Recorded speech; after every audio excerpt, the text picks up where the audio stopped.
The Indian government is seeking global collaboration to control the proliferation of digital assets, including cryptocurrencies.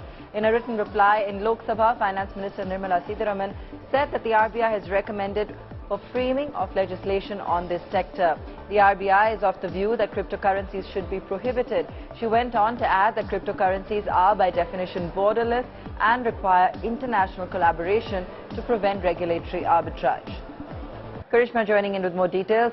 Well, Finance Minister Nirmala Sitharaman reiterated RBI's words on cryptocurrency, and the word that stands on its strong stance since the beginning is the word prohibited, because government has made it clear that as per RBI's recommendations, they think cryptocurrency should be prohibited by the Indian government, and this also again brings a whole kind of jeopardy with the way the regulation on cryptocurrency that has been awaited, especially the fact that Finance Minister had imposed 30% tax on transactions related to virtual digital assets in the last budget.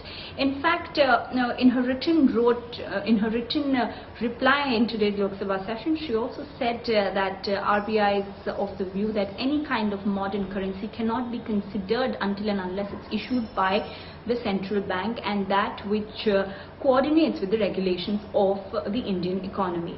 Well, the Indian government is in fact waiting to hear from its global counterparts to understand what kind of global regulations are needed. In a move which will spell trouble for the online gaming industry, finance ministers from 7 states will meet later this week to finalize the levy of GST on the sector. Tax on online gaming, casinos and horse racing can be hiked from 18 to 28%. Karishma joining in with more details. Karishma, what are you learning from your sources? Well, this is the second consecutive meet of GST group of ministers on online gaming, and the ministerial panel, as per our sources, is set to meet on 23rd July in Bangalore. Now, this is going to be the moment where they will have to take a final decision before the report is submitted to the GST Council, which is likely going to be held in August.